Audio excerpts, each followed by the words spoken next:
And we'll just wait a couple of minutes just to make sure everybody has time to join who is joining.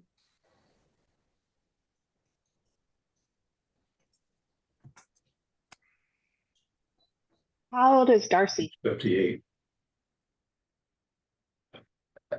She is about to be 9, actually, in a couple weeks. She's currently away eating a bone right now. Yeah. Hopefully she doesn't start howling or barking during the meeting. She likes to Apologies in advance. awoo, we call it. She has like little roar thing she does, but yeah, she's a character. We would love to have her make a special appearance. Yeah, for Voice sure. or face. We'll grab her Sounds for cute. sure by the end. Yeah, it's funny. A lot of people think that one of us is Darcy, so we get a lot of messages saying, "Hi, Darcy," and but you know, Yeah, we'll have to do a better explaining that in the future. So.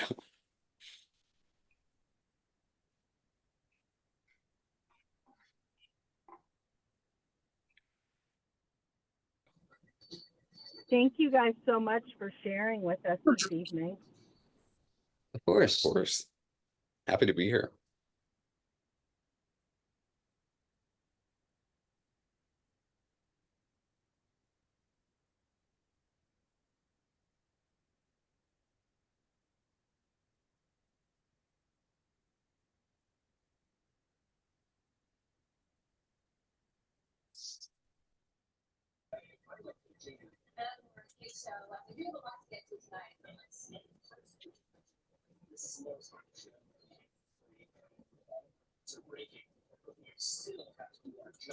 So I know for our meeting tonight, we will be having Sharon ultimately going through all of our normal meeting logistics.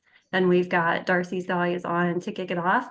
And I am here to introduce Darcy's Dahlias and Christopher and Wyatt. We're so excited to have you join us. Sharon, I just want to make sure, Sharon, Jerry, we're good to go ahead and kick off at the top of the hour.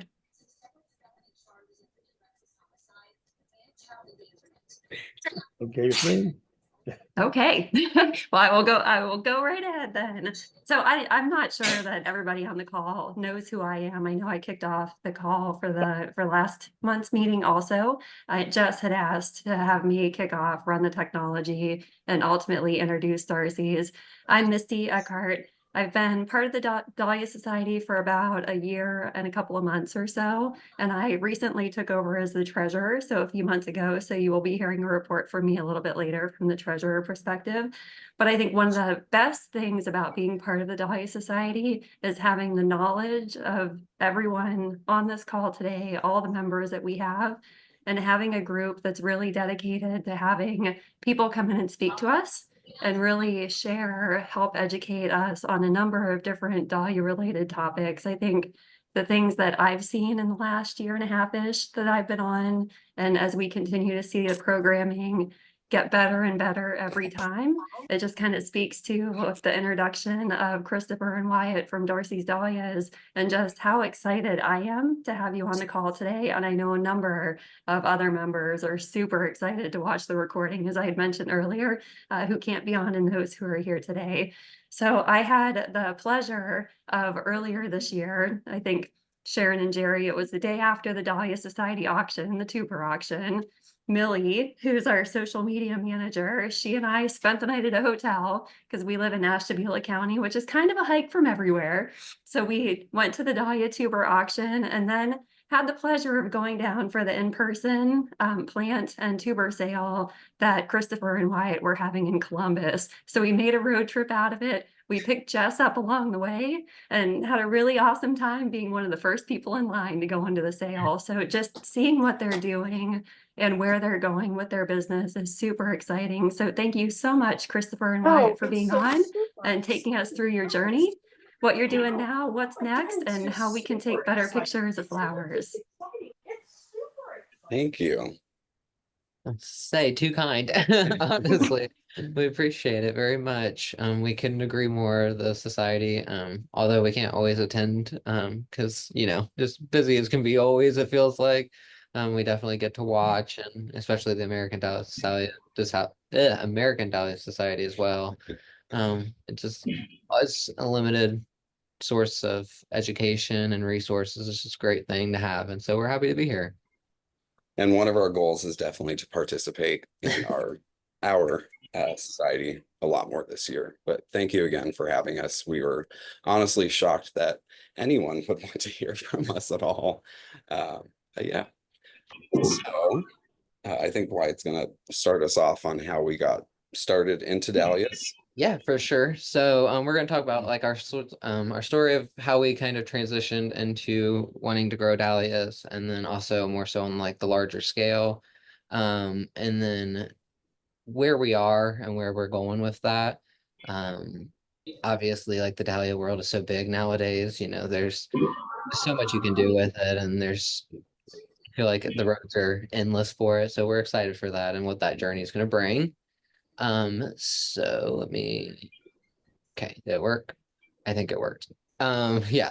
So, the start of Darcy Dahlias, we started for a few seasons, just like, normal people. We have flower beds. We love to do them up and make them look as nice as we can. So we always had a few dahlias for a couple years out in our flower beds. The basics, cafe and stuff. And then like many, we were introduced by bigger scale of it by the Growing Floret documentary.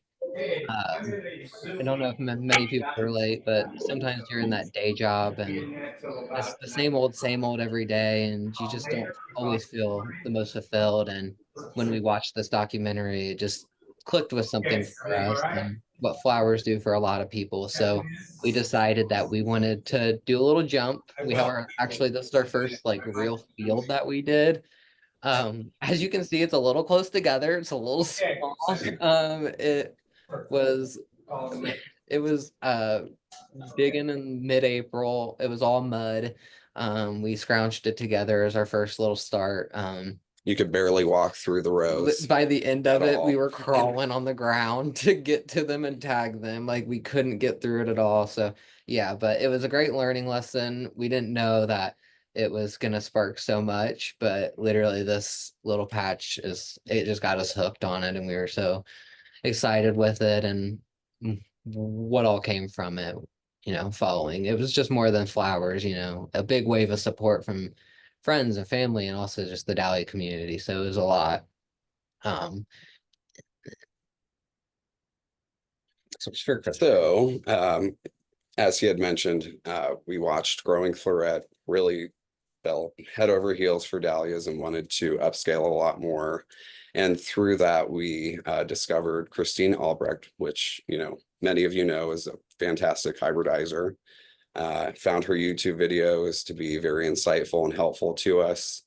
So we just started diving deeper into, obviously watching them and dahlia hybridization. And actually, we live on Schatz Lane. My family has lived on Schatz Lane for more than 60 years. So when I discovered that she had a cultivar named K.A. Schatz, I was bound and determined to find it somehow. So basically, I took a leap of faith and sent her an email in the fall of 2021. And at that time, it had not been released or anything. There was one farm that was growing it.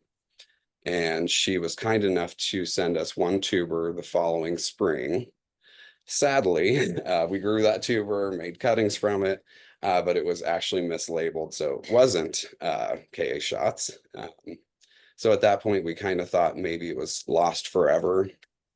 But we had noticed Erin from Floret had included it in one of her dahlia favorites, basically. So I actually sent her a message on Instagram, not thinking she would ever even see it, but actually did respond and offered to send us all of her tubers at the end of the year.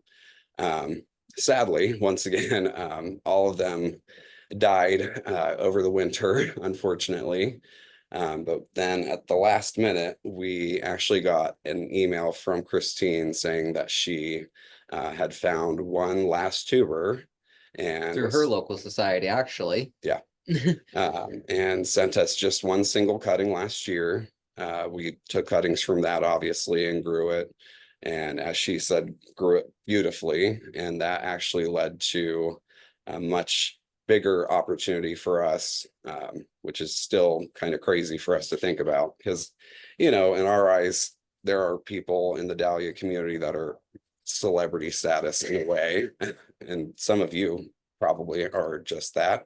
Um, so basically, we had no intentions of releasing it or anything like that. We just wanted to share it with some of our flower friends. We sent an email asking if it would be okay to give some for the dahlia auction for the Society of Ohio.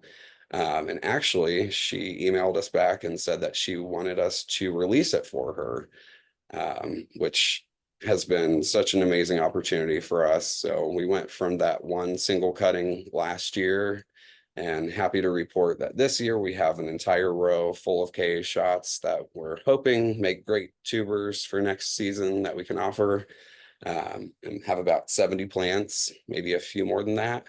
But yeah, so far that aspect is going fantastically.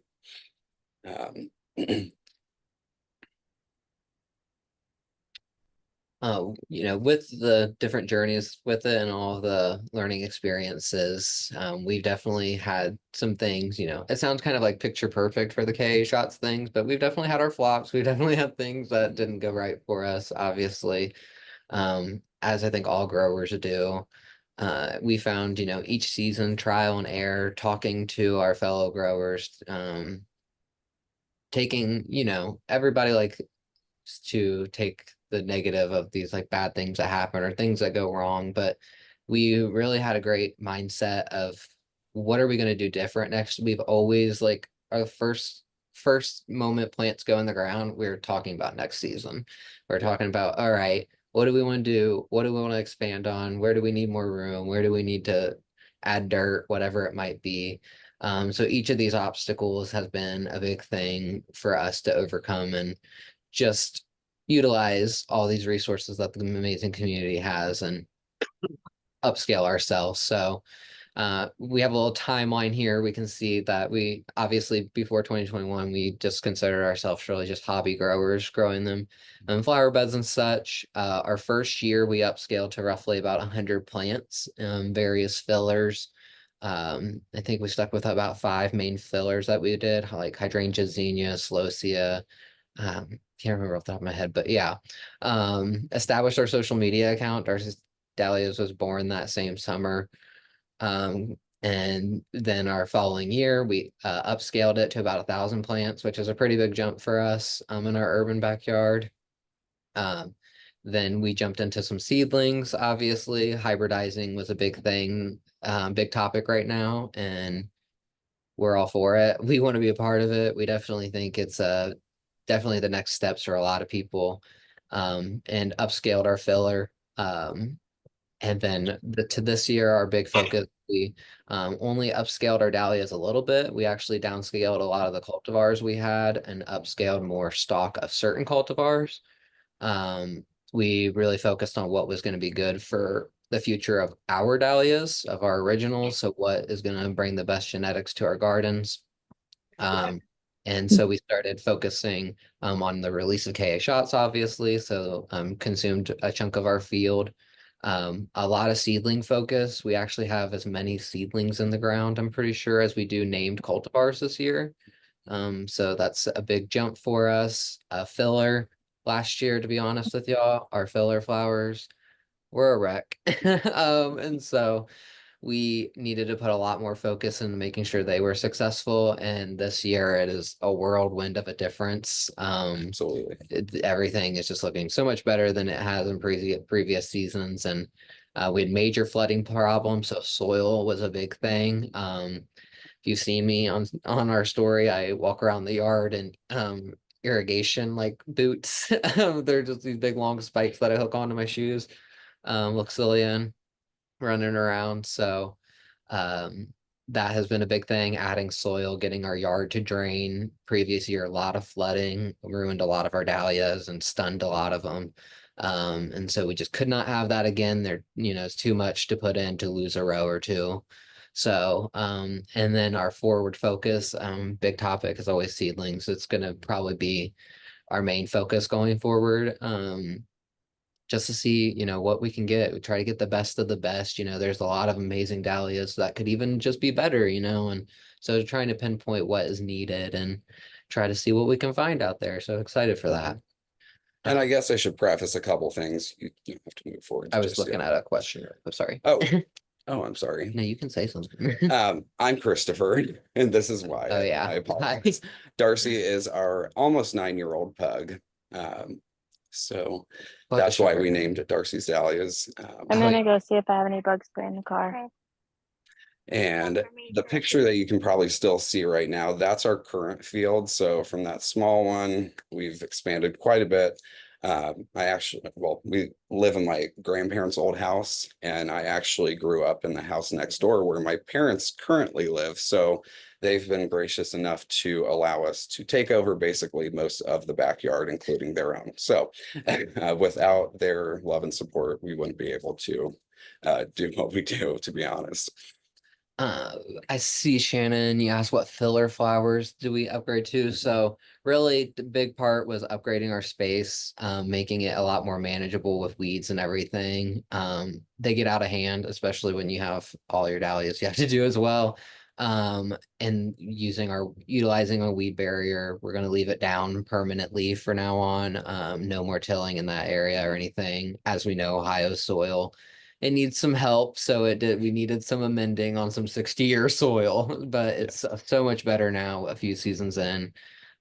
Biggest filler flower, we have upgraded a lot of hydrangeas, just everywhere. We've been putting hydrangeas we can.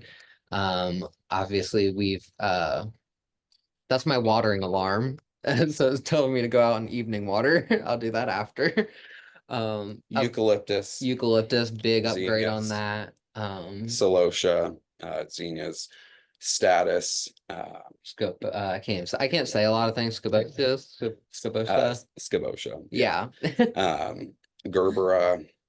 Let's see here. There's a lot, honestly. Lots of cress. Lots of cress. A lot of perennials as well. We've started putting in. So Veronica, Echinops, things like that, that we don't have to maintain so much. And then focusing on some things like pest control ones. We want to get a lot more alliums in. We want to get a lot more. We've been doing marigolds a lot this year. Planted within our dahlias. There's surprise ones everywhere. High tunnels. We actually don't have any tunnels. We have set up in past seasons to get them a little bit more acclimated and get them out Right. of our house when we didn't have as much space. We did little low tunnels in the beginning of the season just to put them out inside, but we have not had to do any since. But yeah, We'd love to have a greenhouse one day, obviously, or a The- high tunnel at some point, but logistically for us, at least financially at the moment, is not possible. But we do grow a lot indoors during the winter. We have a full room in our basement with grow tents where we started all of our cuttings and things like that for the sale that you talked about previously. But yeah. Maybe it'll let me click. I'm always scared I'm going to double click it. So where we're at, obviously I've mentioned, okay, shots finally gets out in the world. I was excited about it, obviously. Big things, planning our sales, obviously got to start thinking about it, unfortunately ahead of time.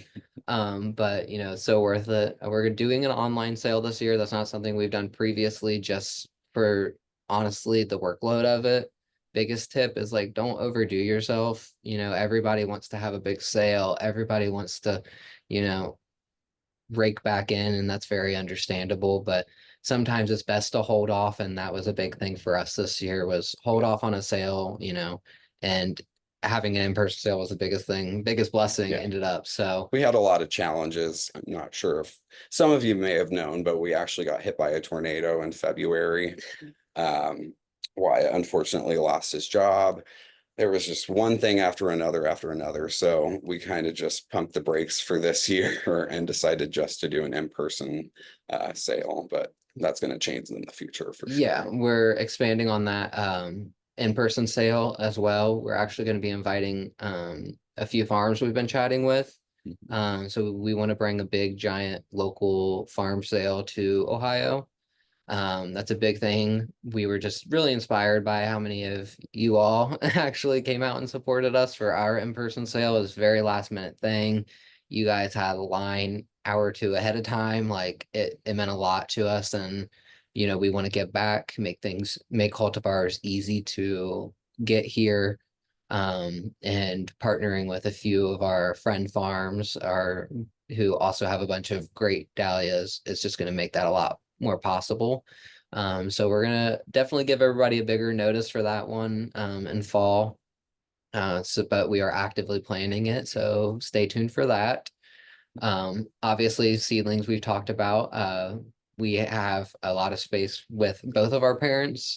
Although we live next to his parents, my parents live about an hour and a half, 2 hours south. And they have graciously tilled us up a field down there. And my mom is actually using flowers to help her get recovered from a knee surgery. And just we lost my grandfather last year. He was the member of our family, if per se, and this has helped her a lot of healing. So focusing, she's all for it to record seedlings for us and grow them. So she's got a bunch of seedlings down there for us. Our friends at Black Penny, Christine, thank you. She is helping us out with growing some of our seedlings and recording them for us. I'm so real excited about that. And a big part, we're proud to be a part of is we want to help new hybridizers. We want to encourage a conversation, and especially a big part we feel strongly about new releases, helping with royalties and such. We've been really privileged by, you guys might know Levi Tremblay. He blessed us with a bunch of tubers in the fall, which has allowed us to have a pretty decent stock of his cultivars, which is not something he can do in his small space. And he allowed us to sell some this spring to help some of you get some Levi's. And we probably have a chunk of tubers compared to most, or plants compared to most people. So we should have a decent stock of tubers next season for them. So we have and want to encourage helping pay him back for his releases, and so that's something we feel real strongly about. And then talk about what's next. Yeah. So obviously, we really want to focus on seedlings, especially because, as all of you know, virus is a major issue. Getting into this, especially as a business, that's something that we had to learn about very quickly. And as hard as it is to pull things, especially after spending thousands of dollars on them, it's just got to be done. Hopefully at some point in time, we'll have a solution to dahlia viruses, but don't see that anywhere in the near future. But hopefully that's coming. So we're really going to try to hand pollinate as much as possible this year and really start to focus on, while still keeping some named cultivars in the future, mainly just focusing on seedlings so we can do the best we can at keeping virus, at least in our fields, under control as much as possible. And then obviously expanding our flower space. We went from the 100 to 1,500, or roughly 1,000 to 1,500. This year, probably about 2,500 collectively, along with all the filler flower and everything. And we are in Hilliard, just on the border of Columbus, and have just a half-acre collective lot. So we don't have a ton of space to keep expanding. But who needs grass? We'll probably just keep building more fields at some point. But we do have a lot more raised beds this year as well. And then also, although Darcy's dahlias, we love our dahlias. We always will have our dahlias. There always will be a priority. We're going to take advantage of the off season for sure. So we're going to try to do some spring flowers next year. and try to get an early start. We're pretty good about having early dahlias. We, really dedicate our space in the winter to getting an early start on them, but it would be nice to see some flowers a little sooner. So that's definitely a big priority for next year too. Yeah, I know someone asked earlier how everyone's dahlias were doing, and I have to say ours are looking gorgeous. We've had several blooms already. Um, it's kind of funny. Last year, the same thing happened. One field was really taken off, and the other one was all small. That's exactly what's happening right now. But the second field's kind of springing up quite a bit already. Especially the heat is, I think, helping a lot. But we did change how we water this year, and I think that's really having a great impact, not just with growth for the dahlias, but also pest control. We actually moved to all overhead watering. Last year, it was literally us dragging out hoses every day, which is a lot of work. And unfortunately, certain days you just don't feel like doing it as much as you probably should. And, that can affect the health of the plant and tuber production, so on and so on. But we've moved to overhead watering that goes off about 4 o'clock in the morning, and Wyatt is gracious enough to get up and move them each morning for them to go off in the rest of the fields. But we've seen a drastic difference in pests this year as well. We actually just released ladybugs last night for aphids and thrips, which I am also curious how some of you control thrips also, especially since you're all in Ohio, or most of you are in Ohio. So please give us some information later on if you can. For sure. Before we go to like the next part, obviously about Christopher's going to talk a little bit more about his photography skills. And do we have any questions about, our process, what we do, anything that you've seen us talk about? Give the floor. You can either type or I'm sure somebody can unmute if you want to speak.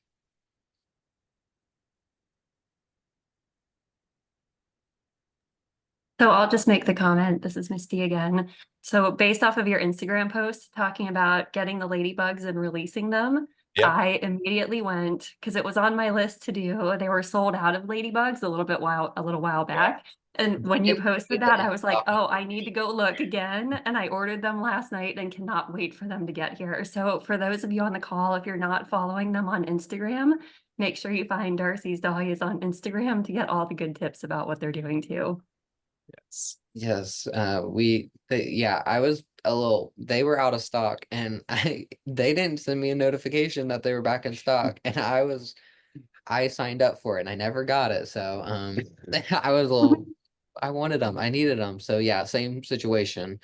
But yes, ladybugs, like we've been releasing them every season since we started, actually. It was like when the only, like that's true, like the thing we've done the whole time we've grown dahlias. And like truly this year, lace wings we release as well. We've been seeing them about. We've been seeing ladybugs about naturally. We've been seeing ladybug larvae, which is like that's the big thing you want to see larvae about because that means the life cycles are happening. Right. So we've been truly seeing a big difference in at least our local population of bugs and everything. We also do a lot of like we feed a lot of the animals, so we have a lot of birds. Chunk like if you look, there's always a couple birds out on our T-post. We try to, so they do a great job. We feed ducks, wild ducks, so they are always in our field eating little bugs. So using the natural world around us as much as we can. And then I see in regards to breeding, let me scroll up really quick. Breeding specific forms, long stems. Yeah, so always our first and foremost, like we want a good quality cut flower in general. We want it long stems, we want vase life, we want usable colors. We obviously play with color a lot, so a usable color to us it might be a little bolder than some others, but like that's why we're here to change that up. Form wise, I personally love stellars, ball dahlias especially. formal decoratives, of I like the course. more petals, the better. Absolutely. I- Petals, petals. yeah, that's for But sure. who doesn't like more petals, you know? As far as Oh, soil. That's Yeah, funny. so that was a big thing for us because obviously we did not have that huge field 2 years ago. So that was quite a process. You know, obviously we'd love to move to no-till at some point in time, but when you're starting off something like this, it's not possible to just do that. So we did try to use solarization a little bit to kill the grass first, and then we did have the fields tilled one time 2 years ago, and then we actually had to do it by hand this Like a year. rototiller. Yeah. The artilling guy, he told me to call him on a certain week, and then I called him and he was like, "Oh, I'm on vacation in Florida for 2 more weeks." And I was like, "Well, we took a week, like he had a week off of work." I was like, "We're This planting." is when we were about to plant. Yeah, right? so I was like, "We're planting now." So I went out there and started, and so we both had to get out there when we could and rototill it. But I think this is our last year of tilling for sure. I think Yeah. our soil's finally in a good position. In our soil wise, we actually got a recommendation through the Ohio Society actually for Price Farms Organics in Delaware, Ohio. We actually get their premium, which is compost from the zoo, the Columbus Zoo. Mhm. So it definitely like It's made a huge yeah, difference. like they definitely huge seem to love it. They're going crazy with it. We're seeing a lot of branching and like growth, just a lot of energy from the plants. It seems like there's a lot of really big bushy ones out there that we normally don't see right away. So even before that, you know, we saw progression on our soil, but mixing that premium soil into what soil we had for sure made a big difference for us. And we plan to do a cover crop this year. We didn't really have time to do that last year, but you know, obviously as much organic matter going back into the soil is going to help you in the long run. So we're going to try to do that. Yeah. Columbus do. Yeah, Yeah. for sure. But yeah. Gonna go ahead and pull up the yeah, wanna make sure. So Christopher is the big picture taker, obviously. I am very shaky. I am not one to take a picture. I don't ask me if you see me. I help with, you know, the colors and arranging. I love making arrangements and bouquets and stuff, but he is the one who actually captures all the magic, so he'll probably talk most of this. All right, I do want to preface this with I am not a professional. I use only my iPhone. I don't have a fancy camera or anything, but I think it's important that people know that because you really don't have to have a fancy camera to take beautiful pictures. But so these are just all of my thoughts that I tried to put together. But again, not a professional photographer or anything. Uh, Just gonna start with a few pictures, different picture styles, that yeah. you commonly see from us. So flat lays, that is probably what we're the most known for. This photo itself reached over 1 million people. It truly is the photo that like changed our social media for us and like really kind of made something click for both of us. Like, oh, this is like our little thing in our like niche. And just was able to, you know, go with that. Golden hour shots. Yeah, so golden hour obviously is my personal favorite time to take pictures of dahlias. Um, and it's kind of funny. I think there's another picture of this specific picture in a different format, but just talking about how this picture came to be, basically, when I went to post it, I actually hated the picture. I just didn't think it looked right. You know, you can kind of see a vase in the bottom. And I think the point I'm trying to make about it is don't overthink your images. Sometimes the best ones come out and they're not, you know, one thing here, one thing here, one thing here. It's not always going to be like that. Um, but I remember specifically posting this and thinking, oh my gosh, it's terrible. And then it got 40,000 likes. So that was like a big aha moment for me at least. And then obviously sunsets are a fantastic time to take pictures. Oh yeah. So another thing I absolutely love to do is close up or macro images of dahlias. This one specifically is a Bloomquist blush. And we found out about the ADS photo contest 2 years ago, and I entered one and won the macro class with close-up of Holly Illness White. And then I'm obsessed with Bloomquist blush, to be quite honest. I think it's such a stunning bloom with the picotee and everything, and the amount of petals, of course. So I went ahead and submitted this one to the ADS last year, and I'm still kind of in shock that it actually won the grand prize for the photo contest last year. So that was a big deal for me. But going back to the macros real quick, there's a couple ways that I typically do them. Sometimes I try to take the photo just straight on of the bloom itself. Sometimes I'll actually take the stem completely off, lay it somewhere to try to get it completely focused. And they do actually make little lenses that you can attach to your iPhone or Android that allow like a close-up macro shot right there. But they can also be cropped into a square setting for a macro image as well. And then obviously just dahlia portraits, just showcasing a bloom in itself. This is just one that, it's funny, every photo you saw was something that was just well received by on our social media. This is, I think, like the favorite like singular bloom pick that we have for most people. Just showcasing a dahlia, its form, its color, etc.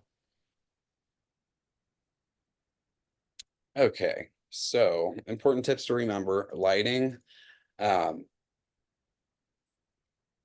again, these are just my personal opinions, but indirect sunlight I feel is always the best way to photograph a dahlia. Sometimes when they're in direct sunlight, it kind of takes away from the actual color of the bloom or kind of flushes the color out. And for us, not just for social media, but as a business, we want to show a bloom in its true color and true form and not, change that in any way, shape, or form. So I would encourage you, if you're trying to take better pictures, to use a shaded area or even backlighting is okay as well.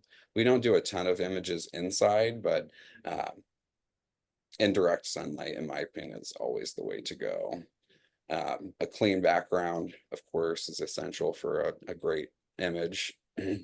We are lucky enough to have extremely large trees. Well, I should say a blessing and a curse, because sometimes the branches come down a little too close to the fields, but we're hoping that doesn't happen anymore. But basically just using what you have at your home to the best of your ability.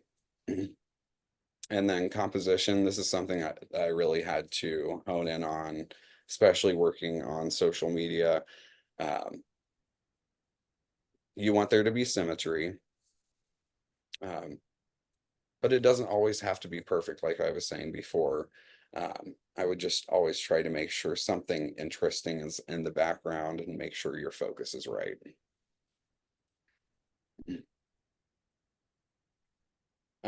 This is just another example of indirect versus direct sunlight. So the photo on the right is when the sun was pretty much directly on the blooms. And you can see how drastic of a difference the color and the texture, the detail is on the left-hand side. You can see basically every single bloom. You can't see them quite as well on the right-hand side. So this is why I was trying to say about indirect sunlight. Always better to be in the shade, just to show the true color intensity and gorgeousness of each bloom.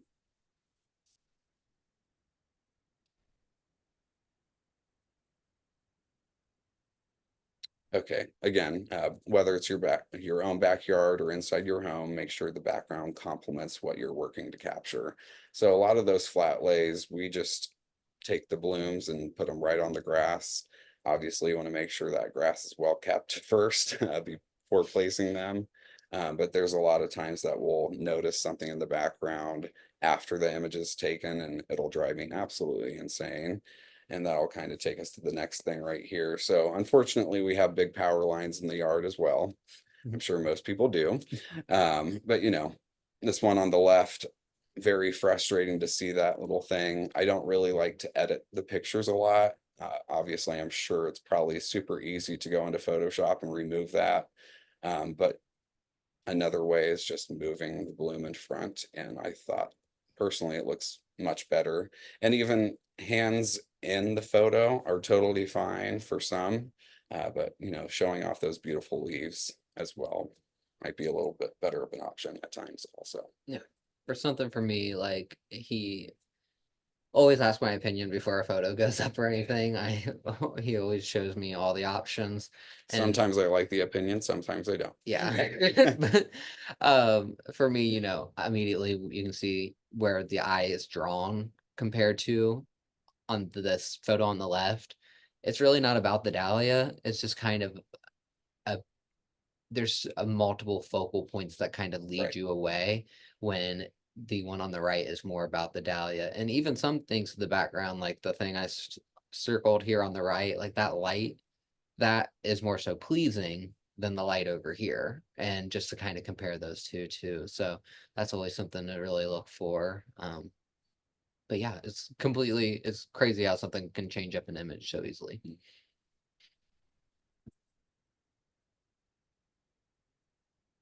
Okay, so focus, obviously.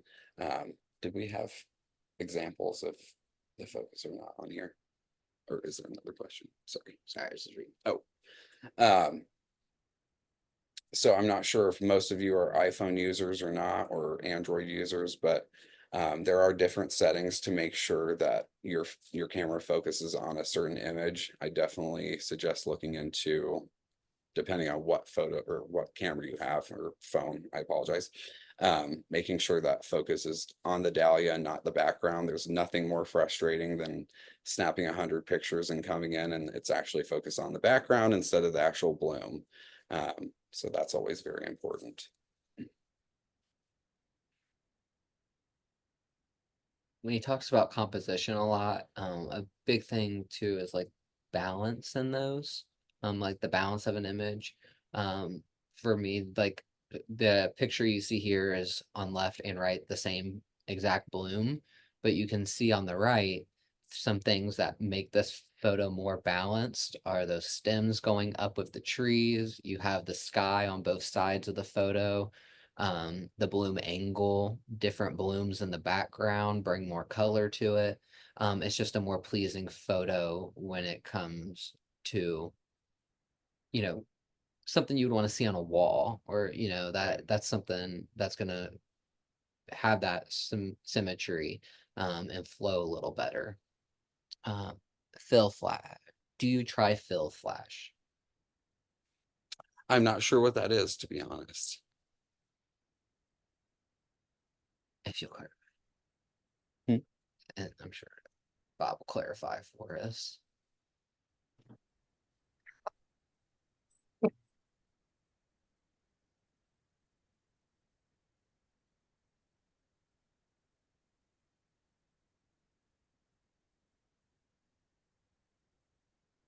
So fill flash is when you have a setting on your iPhone or on your Android. So it's not a full flash, but a fill flash is a partial. It'll actually meter it and it'll fill in the shadowing when you have backlighting. So you'll get a little better depth of field. I'm gonna have to look into that more, to be quite honest. I don't typically use any flash. I have tried a little bit more recently trying to photograph at night. I would love to try to capture more images at night. But you know, it's obviously very hard to pick up a lot of that color tone and texture in the evening time. But I'll have to look more into that. And both the Android and Apple have software built in for editing. Okay. Cool. Very straightforward. Remember that. Yeah, I need to look I'll that let you know. for later. put it on my list. Yeah. Okay, and then, so obviously, this is something that, you know, I don't want to step on any toes, of course. Some people love to edit their images highly or a lot or use filters, things like that, and that is perfectly fine if that's what you want to do. That's not really something we want to do. I'd rather take an incredible image that looks like it's heavily filtered or edited, but it's not, it's just that amazing. But we do edit a little bit. It's always on iPhone, but the only things that we will do editing wise are defining the image more, sharpening the image, using black point a little bit, but any type of saturation, vibrance, anything like that, we don't want to change the actual bloom color.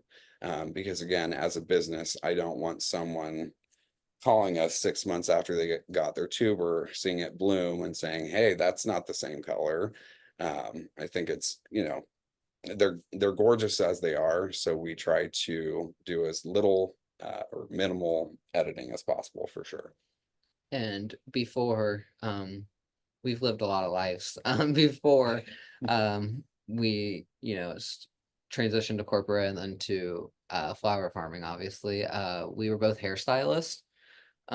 We both understand color theory a lot and understand a lot about specific hues, and I think that's actually really what makes the flat lay so successful at times, is that we pair a lot of things that you wouldn't think should fit in the family together, but they do.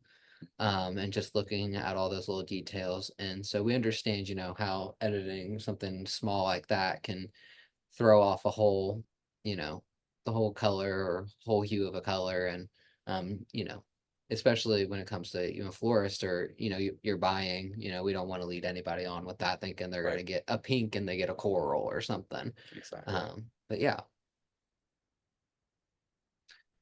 biggest thing. Practice makes perfect. I hate to admit this, but there are currently 72,000 pictures on my phone. I'm slowly trying to delete them, but as you can imagine, that is going to take me some time. And usually when I'm taking pictures of something, I take about 20 at least of each thing and then go through them later on and pick a favorite. But yeah, practice makes perfect. I really think if you go through our social media back to like 2022, the photo quality is just completely different. And obviously I don't want this to be about likes or anything like that in any capacity. A year ago, we had a very small social media following, and we would freak out and get excited over 50 likes. And we still have the same excitement over every single like and comment, and try to engage as much as possible with every single person. Because it's just exciting, and Dahlia people are literally the best. We've had so much love and kindness shown to us, and we're incredibly grateful for all of it. But yeah. Yeah. Biggest thing, you know, if you also are looking to start a page, or, you know, even just keep record of your dahlias a little Yep. bit more, obviously, a big thing, you know, you can see the million, there's so many pictures taken and so many variations and so many different things, you know, play around, have fun with it. Combine things that you wouldn't think to combine. A lot of things too, you know, we're cutting things for like a florist or a wedding or to sell a bouquet, and we're definitely using those blooms for a post before it's going in the thing, before it's going in, getting wrapped up or going in the bucket to head out. You know, we like to take a few blooms and take a few pictures and mix and match, and you know, just be able to collect as many pictures and many variations and comparisons and as we can with it all. And thank you, Lisa. We appreciate that. It's nice because, you know, I have good things that I'm good at, and he has things that he's really good at. Social media wise, yes, I'm great at posting things, but I am not a very tech savvy person. So he has completely built our website from the ground up and done so many things in that. And obviously, we both work out in the fields, but it really is great to have a partner that shares the same passion and hard work. So It's definitely nice to, we definitely feel for a lot of growers who are in this by themselves Yeah. because, we luck out with having both of us here to do the man work that we need to do and stuff. But yeah, for sure. And so any questions or any specifics on the photography or again or about any, Darcy's dahlias or anything of that sort?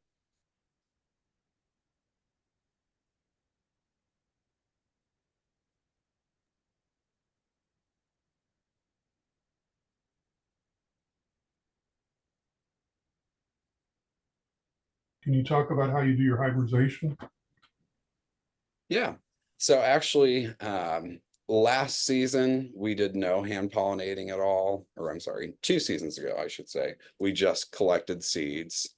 And obviously, as many of you know who have collected seeds and planted them, a lot of them were singles, and that's okay. You gotta, learn. Last year we did a little bit of hand pollinating.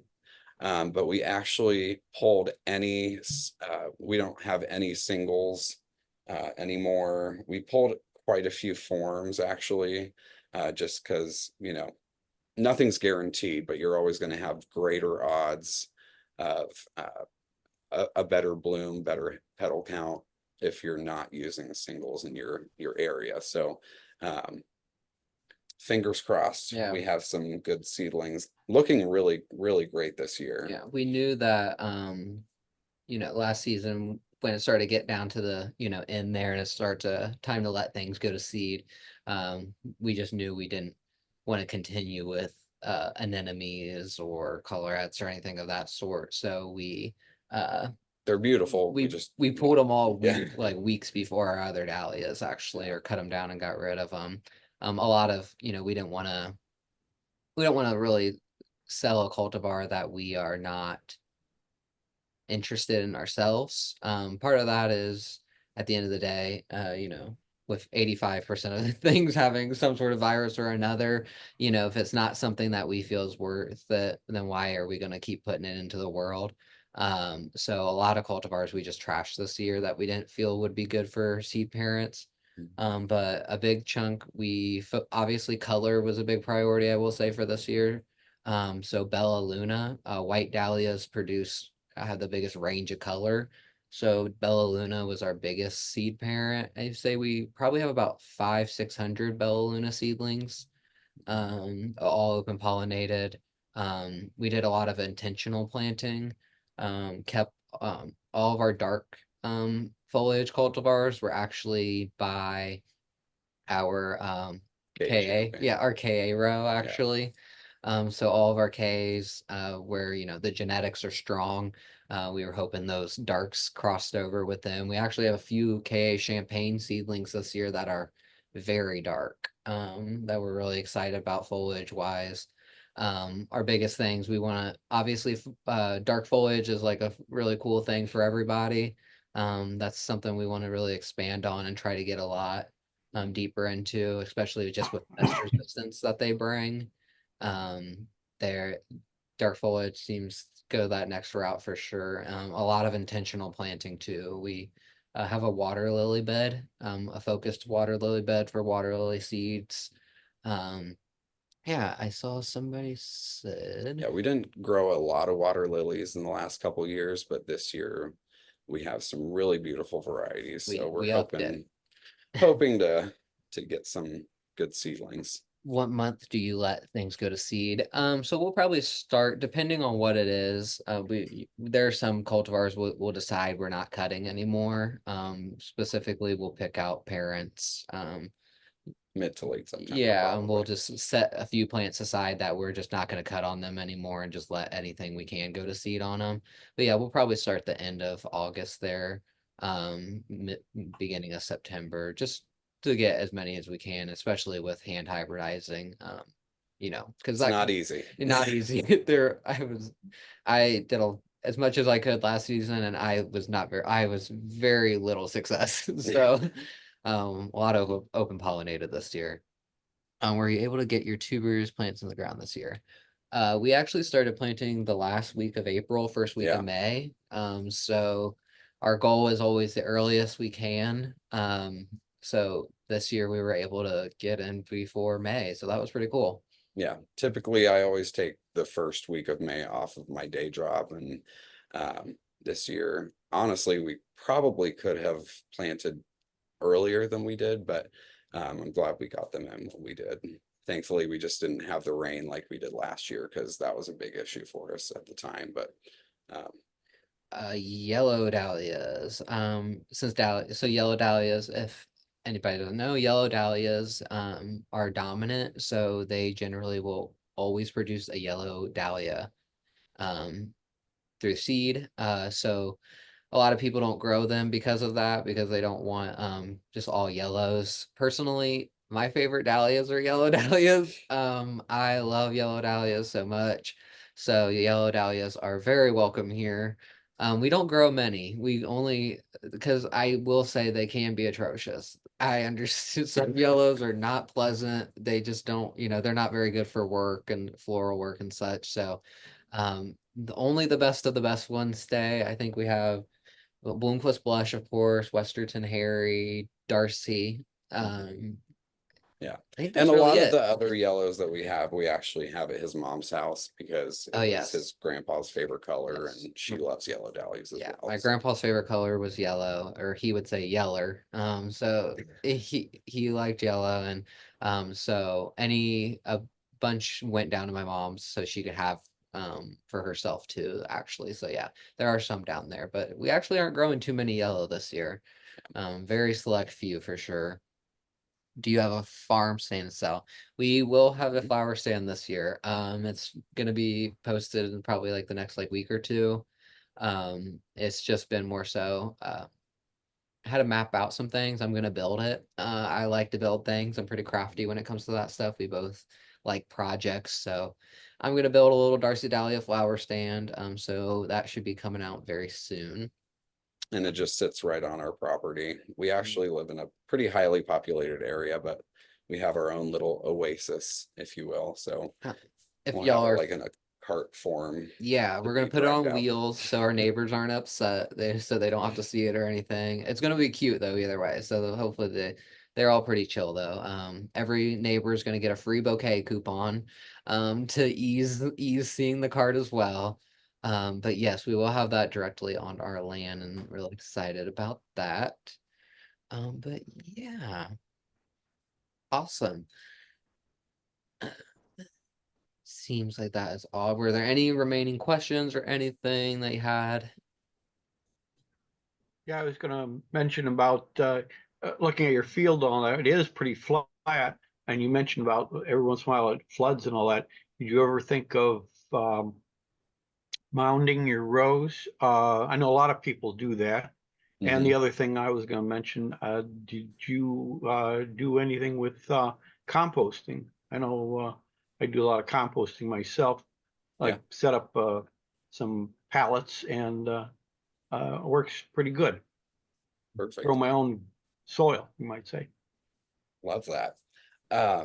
So our backyard, the picture of the field might be a little deceiving. It actually, that's the higher part of our yard, I should say, and then it kind of slopes down from there.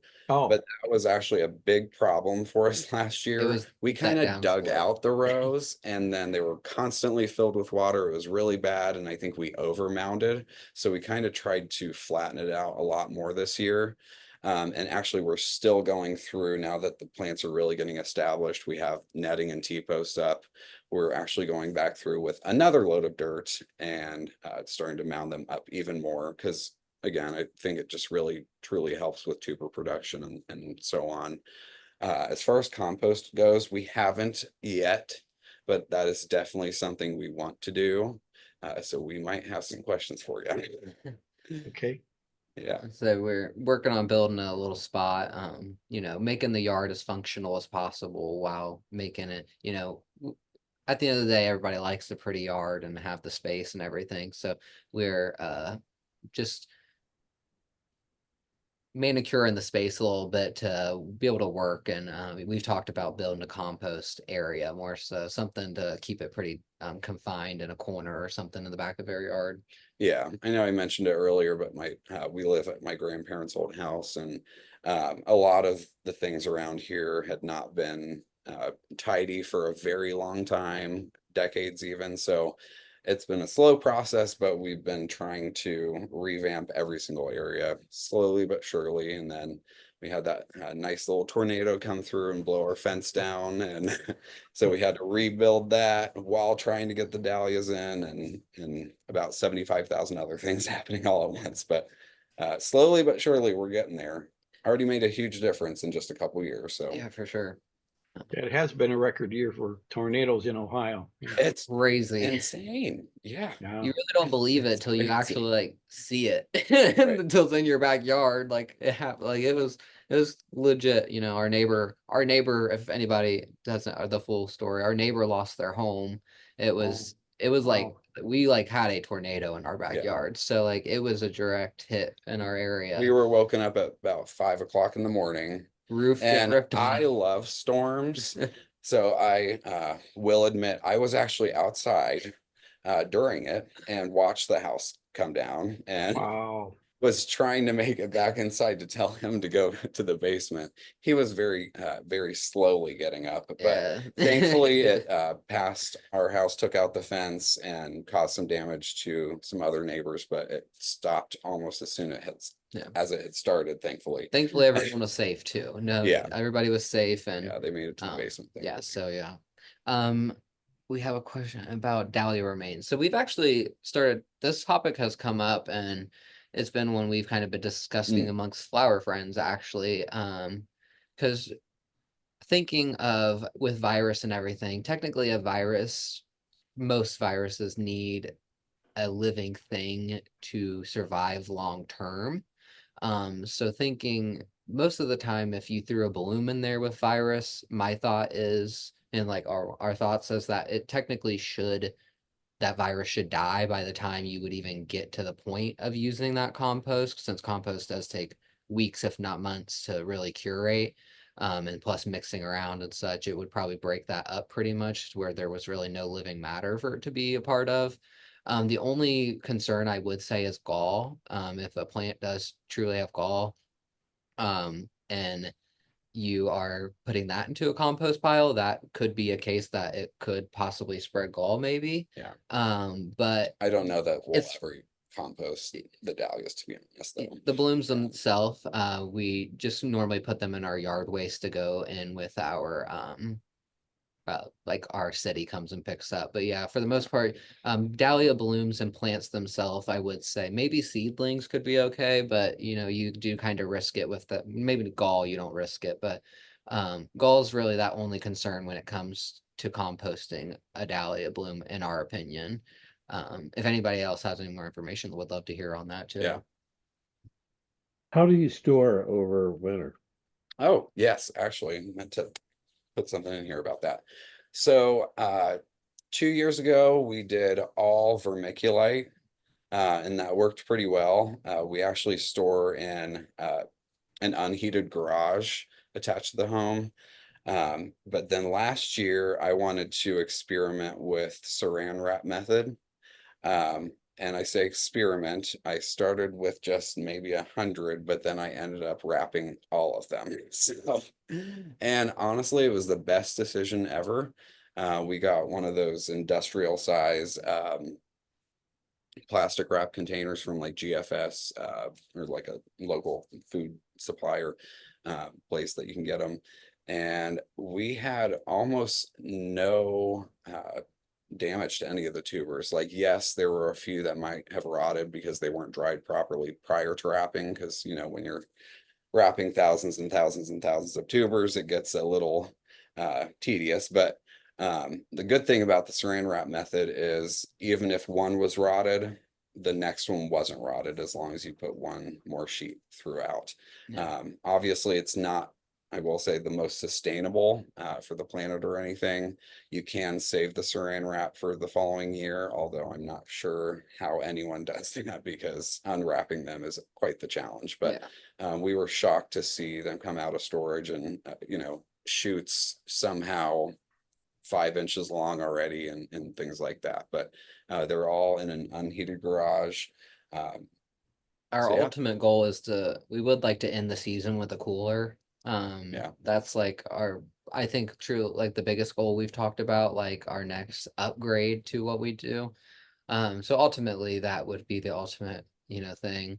But I feel like for like a home grower situation or like a small scale grower, saran wrap, I feel like could be a method. And also I feel like the biggest issue that we ran into is like the taping. I think, with the right kind of tape, maybe like painter's tape or something a little less abrasive, it'd be very feasible to save it. The only thing as well is, which this runs into is, just if there is any bacteria or anything that is on that, to make sure you clean it before that next season, or to label, to reuse the same for the same cultivar or something of that sort. Yeah. But ultimately a cooler is the goal. Yeah. But going back to the saran wrap, I will say, a lot of times when dividing tubers, some of them are itty bitty, and I know the rule of thumb is if it's bigger than a pencil, it should be okay during storage. Well, I'm pretty hard-headed, and sometimes, I see a perfectly good tuber that might be very small and a lot thinner than a pencil, so I still wrapped them. And all of them were still viable. So, obviously I would never sell an itty bitty tuber like that, but I will definitely plant it because what's going to happen at the end of the season. You pull it up and there's a big clump. So, never give up on the little guys. One of our most successful plants last year was a Bloomquist blush. It was probably about that big, about the end of my thumb, and it made roughly like 30 or 40 like viable 40 too. tubers, Like yeah. it was like clear eyes, cuts, like it was insane what it was able to do, with the right soil and the right conditions and everything. But yeah, for sure. Yeah. I played around with plastic wrapping them a couple of years ago and they did great, but I did maybe 30. How long did it take you to do, would you say thousands? Do you have a Yeah. time lapse video? Oh my gosh. I actually do have a couple times time lapse videos. I'll It have to go back and look. several weeks. Yeah, several weeks to do it.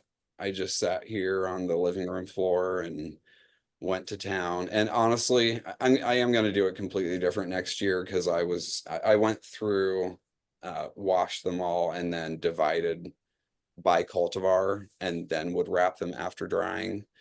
So that made it a little bit better, but yeah, it took quite a while, but it was worth it. And it helped with the amount of storage. I was shocked to see how many tubers can fit in a small area. So Like the same space as one or two clumps, you can pack a lot Right. in there. But absolutely. and like you said, yeah, they come through perfect. And when I did, they were sprouting. This year it was like in Rubbermaid tubs with pine shavings and some cinnamon. And it was like, good luck, you guys. Right. Exactly. For sure. Store any clumps so that you can take cuttings off in the spring? We did only for seedlings, actually, because we planted in 4-inch sink pots for seedlings. But we did start a lot of cuttings back in, I hate to admit this, in December. We actually pulled tubers for cuttings because, like I mentioned earlier, we have a whole grow room in our basement. But yeah, other than just seedlings, there weren't any clumps that we left over. Yes, some of the members have been trying grow bags. Yeah. When you dig them up in the fall, you just store the grow bag with the whole clump in it. Right. And then you can start getting cuttings off it very early. Mm-hmm. And then you can divide it after that. And then you have tubers that still have eyes. That's smart. I think with how much we've upscaled this year, there's definitely going to be some clump storage for sure. Otherwise, we might not have any room, but we'll have to see. Yeah, for sure. The grow bags are a good way to keep the clump, in dirt so it doesn't dry out. And you Yes. don't have to do anything additional other than stack them up. Yeah, for Mhm. sure. That honestly sounds awesome to do, especially with some of those varieties that you only have a couple of and you need to increase that stock on. Right. But yeah. Is there any other questions for us or anything? Don't want to take all the time up on y'all, but Well, thank you so much for joining us. You're course. welcome to stay on for the rest of our meeting if you'd like, or Oh. if you have your watering that you need to get to, you're also welcome to go to your watering too, Have but to you're grab some. absolutely welcome to stay on. Then thank you so much for joining us. Thank you so much for having us. I think he's gonna grab Darcy so she can say hi. Oh, good. And you might think she's a potato, but Oh she my is a God. dog. She is not. She's literally just not even moving. Come here. Oh my God. Little tiny one. This is Yeah. Darcy. Say hi. Say hi. Right She here. was asleep, so she might be Aw. Yeah. right now. Yeah, this is Darcy Pug. She's She at Pride and Joy. literally, nothing makes you happier than a dog and a dahlia. So why not name our dahlias after her? Yep. Oh, Great present. Beautiful. Thank you. Thank you for letting us meet Darcy also. of course. Thank you. Thank you for everybody for being here and attending and all the excitement beforehand. We really do try to respond to everything on social media. If you've messaged us before, you might know that we do our best. So literally questions, comments, concerns, anything you want to bring to us, definitely reach please out. do for sure. Let Okay, me thank you. Okay. And Sharon, do you want to go ahead and take it over for the rest of the meeting?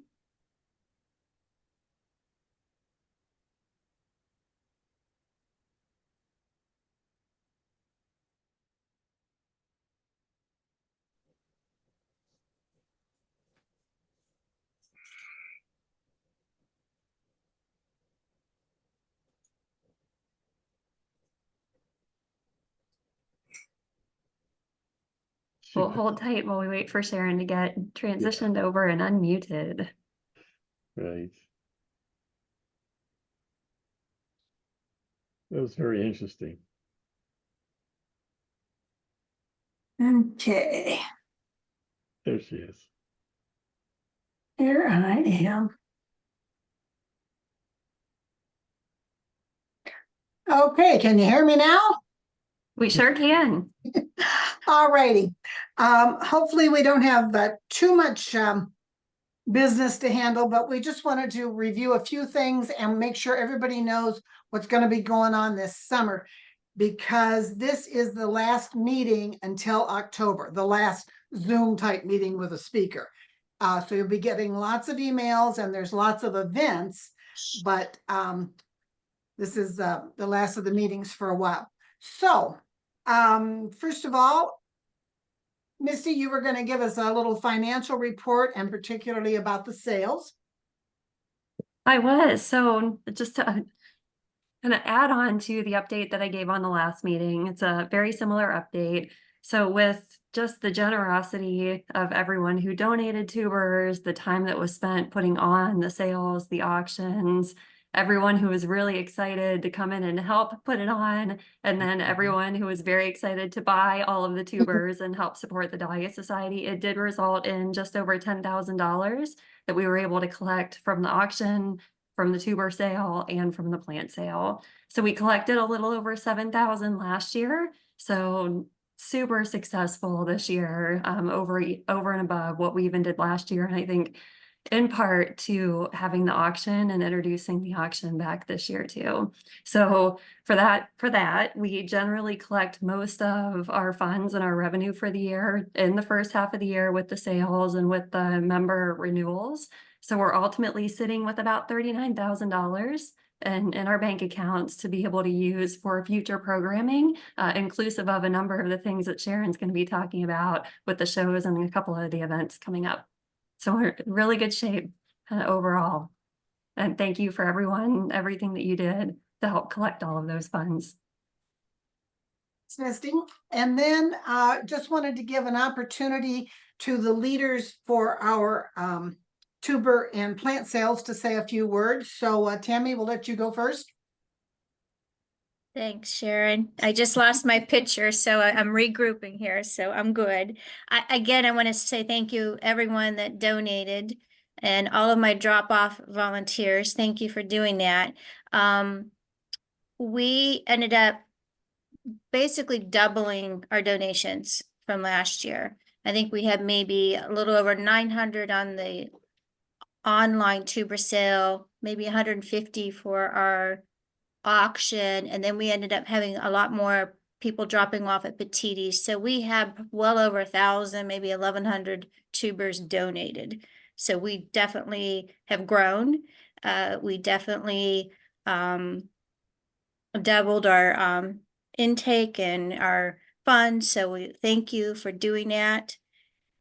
The flip side to that is because we got so big, I want people to maybe think about next year and what you'd like to see. It got really big, and I think we need to possibly regroup and try to make it a little more manageable. So think about what you want to do as a club. I don't know if you want to do it more in person or whether we need to develop maybe a tuber team. Jess, Sharon and I, we need help. It's become so big that we're going to have to maybe regroup and rethink on how we want to make it a little more manageable. So something to think about for next year, what you want to see with your tuber sale. So thank you. Okay, Mike, Mr. Plant. Well, first thing again, just like Tammy, I want to thank the folks who came out, volunteered their time out at Willoway for the plant sale. Rob Swaney, Bob Wenning, Bob Leonelli, Chris Bryant, they all chipped in, did their part to make this a pretty successful deal. We, as you all know, we were in a new location, so there was a new learning curve a little bit with this new setup, but I think it worked out pretty well. It certainly was more efficient time-wise than our old setup in the old greenhouse. We were able to propagate plants, get them rooted a lot quicker in this environment than we were in the old greenhouse. So that was a real plus. Just for some numbers, I think for our sale only, we produced probably 410 plants. We also did 18 for the Miller Nature Center, which is part of the Lorraine Metro Parks. I put those in, so they're doing well. And then we also donated approximately 25 plants to the Midwest sale in Elkhart. So actually probably 450 some plants that we produced. And that's not counting the 60 we did for Tom Demeline, which he gets gratis. And usually they would charge us, Willoway and Tom Demeline would charge us $1 a plant for everything we produce. And again, this year when I talked to him about it, he said, just forget it, put it in the treasury, put it in your memorial deal, just keep it for the club. So it's there. So basically he gave us 450 some plants that generated a couple $1,000s for nothing. So can't say enough for him. And I think I talked to Sharon and I thought maybe just a nice letter of appreciation to him. I have thanked him obviously several times, but I think something from the Dahlia Society just to acknowledge his gift. And he certainly said we would be able to utilize it again next year. So that was good to hear. So that's kind of what I've got. The only other thing I was thinking about, and I think a couple of us have talked about it, is because our sale is basically the last Dahlia sale later in May, we were thinking about the possibility of maybe moving that up so the sale could be a little more competitive with other sales time-wise. And from the fact that we can produce the plants a little quicker in this new environment, that might lend to that. So that's something I think we should all think about. And again, that would all depend again on what Willoway's scheduling is in the building that we utilize, because that building is solely for the propagation of their stock in there. So it's a pretty humming place, and we were very fortunate that he gave us a good section of that for our propagation. So that's just something we thought about, that maybe we might try and move the date up, and maybe again get some different varieties. We're always open to, you know, things that people would like to see in the sale. So again, just like Tammy, things to think about before we approach the project for next year. So again, thanks to everybody, and it was fun. I will just second that in the way of thanks. Tammy and Mike, you did a great job of leading this up. I have agreed with Mike to take on the getting out some thank you notes. So if you see me asking for some input or whatever, I'm kind of thinking I'd like a handwritten note, because I know particularly at Willoway, and probably the same at Petiti's, they've got, you know, like an employee's lounge or area where they eat lunch and stuff. And it'd really be nice if we could have a nice card up there thanking them, because the people at Willoway and also Petiti's do a lot to help us out. Yeah, especially, you know, the staff certainly out at Willoway did a lot to help us in the new environment. So yeah, just something that would acknowledge them. And that's a great idea to put it up where they could see it, things of that nature. So I have full confidence in your ability to do that, Sharon. Okay, the next item I have is a report from Elkhart. But before I turn this over to the people that are going to give that report, I just want to make sure everybody knows what we mean when we say Elkhart. That might not ring a bell for some people. Many of you, most of you on this call, are members of the Dahlia Society of Ohio.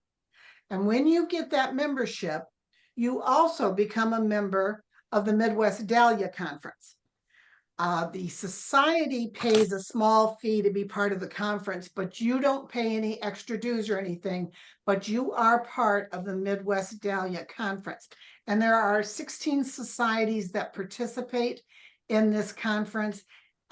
So there's a bunch of people across the Midwest growing dahlias and being part of the conference.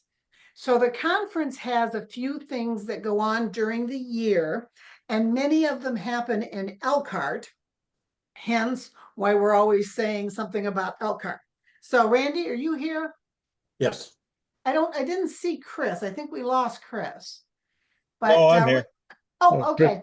So, well then, Randy, why don't you give a little, just quick description of the Midwest Dahlia Conference and the activities that happen at Elkhart. And then Chris, if you would give the update for the most recent annual meeting. Okay. Yeah, the Midwest Conference, so many local members have no idea what the conference is or what its major role is, you know, and like Sharon stated, you know, everybody is automatically a Midwest Dahlia Conference member, which gives you all voting rights and everything, you know, when you come to the meetings. The conference, you know, the Midwest Conference is huge.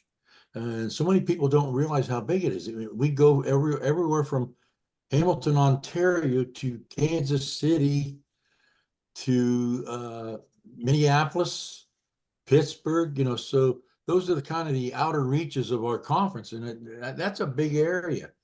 And to try to bring people from the outreaches into the center, hence Elkhart, which basically is the hub of the conference.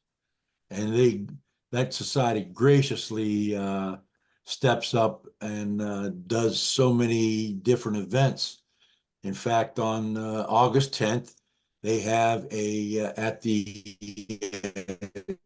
Bonneville Trial Garden there in outside of Elkhart, they have a judging seminar and time at the Trial Garden, and then to follow up with a picnic and a program. And it's a nice event. The problem with the DSO's situation is it always falls on the Cuyahoga show date.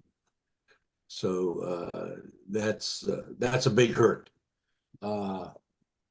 The other factor is that Elkhart is this year's this year's host for the Midwest show. And they did it in 2022 in Shipshewana, which is a very nice Amish community out there. And it really went well, and heard so many good positive responses to that show that they stepped up, and they're going to do the 2024 in the same venue. So hopefully people can get registered, signed up, and come to the show. It's even if you don't exhibit, it's a nice way to meet new friends with a common interest and so on and so forth. So that said, I guess I don't have any more. I don't know if anybody has any questions. Will mention that the Midwest Conference has a website. It doesn't have a lot of information on it, but it does give you a list of the societies, and it will show you some of the activities. And then also, there is a newsletter that Randy sends out. And if you're not getting the newsletter for the Midwest Dahlia Conference, you might be interested in doing that. And we can make sure that you get that information if you need it. Okay, Chris, at the recent Elkhart or Midwest Conference annual meeting, which was held in Elkhart, you want to just give us a quick idea of our contribution to that?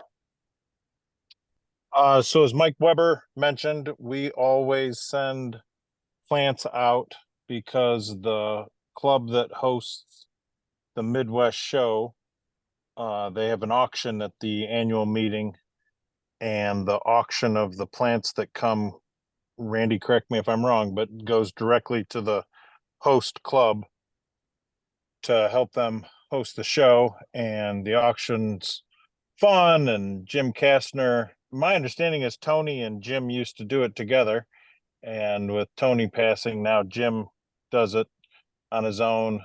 Jack, I can never say his name, but from Western Michigan Club, he helps in when Jim needs to sit down and get a drink of water, because Jim he could auction those $1 million cars. I mean, he is hilarious and gets everybody going, and actually expedites it really fast and keeps everybody moving. So we took, Mike, I think, didn't we send out about 50 plants, maybe 60? And then I was taking my own cuttings of some stuff of my own to take out there, and I was keeping track of my stuff, and I think it generated maybe $1,300 for him.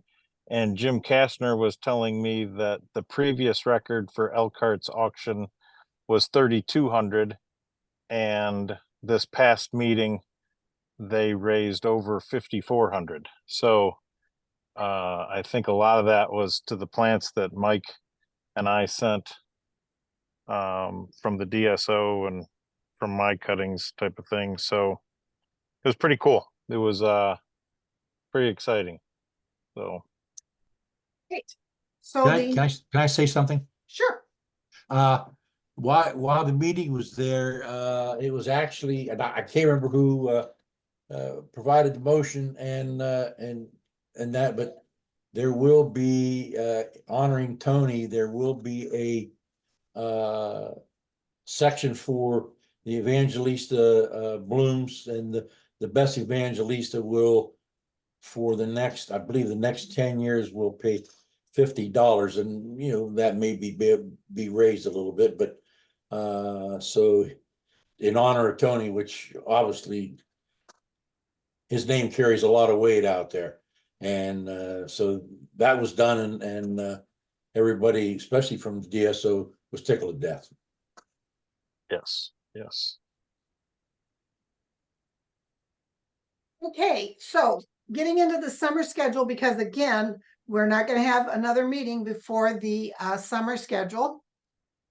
So the first thing is August 3rd will be our picnic. Anna, are you here? Okay, well, she sent me a report, so I will just read this to you unless you're here, Anna. Okay, the picnic is going to be August 3rd. It will be at the Mobius Nature Center as it has been for the last several years. Starts at noon, goes till about 3. Please bring your favorite salad, side, or dessert to share. And DSO will have main dish and main entree. That's the word I'm looking for. Probably of chicken, and then we'll have something for people that don't eat meat. Beverages and flatware and paper products will all be supplied by the society. Anna's going to head it up, and I believe Patty is going to help her. And we just hope a lot of people can come to the event. And we're going to have a staging / judging seminar after the picnic. And either Ron or Randy, you want to talk a little bit about that? I don't know what much to add, Sharon. I know Randy and Kathy are planning on doing the staging exhibition, and we'll top that off with some discussion of judging, and I don't know if there's much more to say. That'll be We- a chance for everybody gets kind of a twofer in seminars instead of having to come to 2 different events. And I think you'll see how the staging kind of wraps right into the judging. And we always have a good time, so I do. hope everybody will join. And the information will be on the DSO website, and then you're also going to be getting, lots of emails reminding you of things. Okay.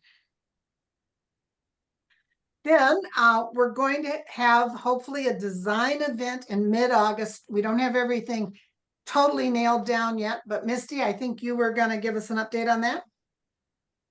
Yeah, I can give an update. So I'll be working with Tracy to organize and plan the design event. It will be in August. I think last year's design event, for those who are able to attend, was like the 3rd week of August. I'm guessing it's probably going to be something similar in August, but I know Tracy's meeting with Scott Robertson of STEM's Floor. He's out of Cleveland Heights, and I know he has offered to host us for the design event. So we don't have logistics nailed down yet, but I do anticipate an email will go out to the members as soon as we know a little bit more and solidify a date and get the information out for everybody to have the opportunity to sign up. But I remember, last year's was just so fun. I loved Really every was minute a of it. great event last year. Yeah, so I'm hoping that we're able to host even more people. I think the room was sold out for last year's event, so we're hoping that it's a lot bigger venue so that more people can participate this year too. All righty, thanks for that. Okay, Jerry, you're up talking about our shows. Yeah, we have 4 shows. The first one's Cuyahoga Fair, County Fair. That's Saturday, August the 10th. Bob Winning, is the flower, are we still in building 16? Do you know? I don't know. Mike, have you gotten any update on that? I have gotten no information from them. I have not contacted them yet. I do have the contact information. Okay, so one or the other of you, please contact Tom Sabre and see if we're still in the same building. I have the feeling we are, because I just got the booklet, and it basically says building 16 on it. There you go. Staging is 7:30 in the morning to 10:45. By the way, I'll write all this up and give it to Sharon, and we'll put it on our website. But that's Saturday, August the 10th, 7:30 in the morning. Judging will be at 11. Registration can be done at the fair. You can do it beforehand as well, online. At the fair, I think it's $15. Tear down will be Sunday, August the 11th. And check with them also, Bob and Mike, on time. They usually don't want us to tear down till quite late, like 8 o'clock. Let's see if that's still the case. So Mike Weber and Bob Winning are the co-chairs of Cuyahoga, and thank you guys. And it's usually a great show for people that are just want to give a try at exhibiting. Isn't that the case? Yes, indeed. No, we encourage it.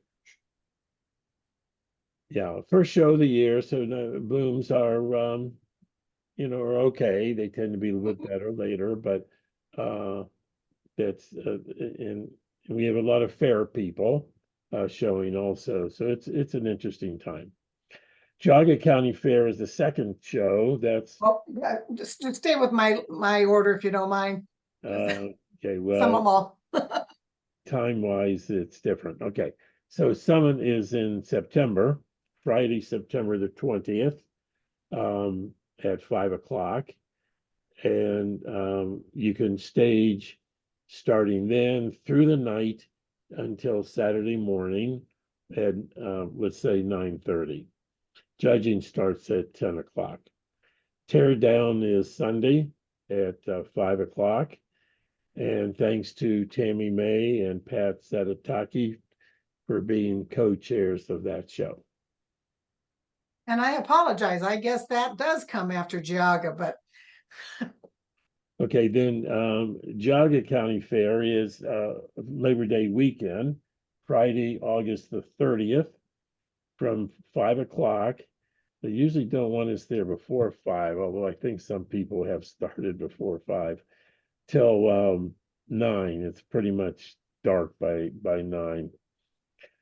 You have to register for Geauga County Fair, and the registration is $18, and it must be in by Wednesday, August the 7th. So I'll put the registration form give it to Sharon to put on the website, as well as the show schedule, because they don't even publish it in their booklet anymore. So I'll make sure that you have that. and it's a little bit of an abbreviated schedule, isn't it? Yes. Compared to like Summit. Well, certainly anything's abbreviated, according to, compared to Summit. And thanks to Ron Miner and Tom Sobchak for being co-chairs of the Cuyahoga County Fair. The last one is Petiti, Saturday, October the 5th, from staging starts at 8 o'clock, or as soon as we get everything set up, till 11. Judging at 11. We usually have a lunch of some sort at 1, and then a judging seminar from 1:30 till 3. You do have to be a DSO member to show at that at Petiti Oakwood, but you can sign up membership at the show if you haven't beforehand. Tear down Sunday, I think Rob Swaney and Pat Smakuza are the co-chairs. Rob, is tear down Sunday around 4:30? Yeah, about 4. Yeah, 4:30. About 4:30. Okay, and we might have a new. I have to talk a little bit more with Sharon and Jess on this, but I don't even know what to call it. Bouquets or Market bundles, I think is the word. bundles? Yes. I was just at a meeting, if you want me to give a little idea about this. Sure. The American Dahlia Society has a cut flower committee, and trying to be more inclusive and do some new things with the shows. They are suggesting a category called market bundles, and it would kind of be representative of people who sell cut flowers and what they might take to the market. And the ADS has put out some guidelines. It's all voluntary. Societies don't have to do it, but it sounds like a new fun thing. So hopefully we will be able to do that at Petitti's, along with the regular artistic designs and bouquets and of course the show flowers. We haven't decided quite yet how that will be judged, but Jess had mentioned that the committee is trying to, the ADS, I think, committee is trying to put together a. They actually have done that, and they have, like, you know, so much this, you know, you look at this and it's this percentage of the score. So they're pretty far along on that. Okay. And I probably have a copy of that I can send you just so you can begin to see. That would be great. And put it up on our website too. Okay, I think that's, unless you have any questions, that's our 4 shows. Looking forward to it. Always a good time. Ron, do you have anything to add about judging for the shows and the judges? Well, I And the will, candidate judges? we'll look forward to having all the candidate judges in particular involved. And of course, I'm anxious for the judges to move up where it's possible to do so. There are a number of people who could advance to the next level. So I'm looking forward to that from those folks. Okay. Artistic design is part of the Summit Mall and the Petitti's show. And I think we've already announced, or at least it might be on the website for Summit Mall, our theme is going to be Dahlias Make My Heart Sing. And we're going with a musical theme. And your choices are classical music, make a formal design that would be appropriate for a parlor. Did somebody ask, did somebody have a question? Folk and country music, choose a song listed on your entry tag and represented in flowers. Heavy metal, create a dark, edgy design. Water music, just choose a song that's water inspired, or, you know, like Beautiful Ohio, that's about the Ohio River, something like that, and just say it in flowers. And particularly in this one, we want a water design, which means a flat container with 2/3 of the water showing. And then Rock and Roll Hall of Fame, just however you want to represent that in flowers. All of the overall rules are in the Summit Mall show schedule. We will have a novice group and I guess experienced group. And so particularly if you've never done this before, give it a try. You can compete in novice, and it's just a fun thing to do. And I particularly enjoy it because our audience enjoys it. And the same rules then will apply to Petitti's, with the exception of the cut fruit or vegetable rule, that you can't have cut fruits or vegetables at Summit Mall, but at Petitti's you can on a pumpkin or a squash. So that's really the only difference in the rules. And at Petitti's we're going to do Autumn Splendor, and that's just a beautiful classic dahlia arrangement. Roadside Squash, that's a gourd or pumpkin. We kind of do that in honor of Dave. He always liked doing the gourds and pumpkins. So do a gourd or pumpkin and use natural materials, things that could be found along the roadside. Thistles, cattails, weeds, dead stuff. All of that is fair game in Roadside Squash. And Rob just suggested maybe possums. I don't know. And then Trick or Treat, that's a designer's choice. Just say trick or treat and say it with flowers. And then bouquets, we did that for the first time last year. Didn't get a lot of action there. So I'm hoping more people will bring bouquets and use what you're going to learn at the design event on those bouquets. And then the question marks were for the market bundle, and we have already talked about that. So any questions on that, you can contact Anna or me. And then, like I said, the rules are on the Summit Mall schedule that's already on the website. And you'll be hearing more about it in emails, etc. Okay, next meeting won't be until October, and then we'll have an October meeting, a November meeting, which will probably be the photo contest, and then we usually have a holiday event in December. But the goal for today was just to get the summer events out. Okay, anybody have anything to add to this business type stuff before we do Q&A? Yeah, do any of the co-chairs, Tammy, Pat, Rob, Ron, Tom, Mike, and Bob, any comments to make on the particular shows? Okay, Alrighty, and guys. I'll probably put Sharon? out some sort of minutes regarding today's meeting, so we'll have some of this in writing for you. Sharon, Alrighty. Ron, Sharon, if I may, I was hoping someone might be able to provide us a comment on how Jess is doing. Does anybody have insights there?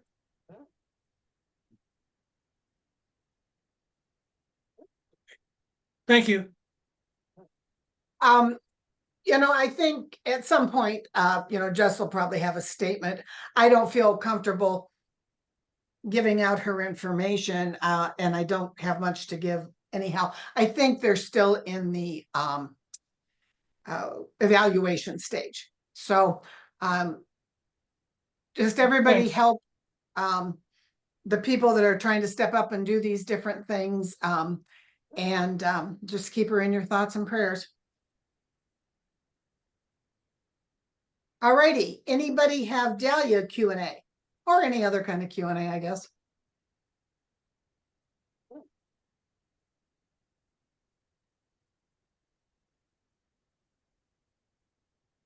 There must be a question out there somewhere. Everybody's bashful. Everybody planted? Finally, yep. No, Who said no? Elizabeth. I have about half of mine planted, but we went on vacation right when I needed to build my second planting box. So I just finished that tonight. Well, So and the in whole this on the heat, ground this weekend.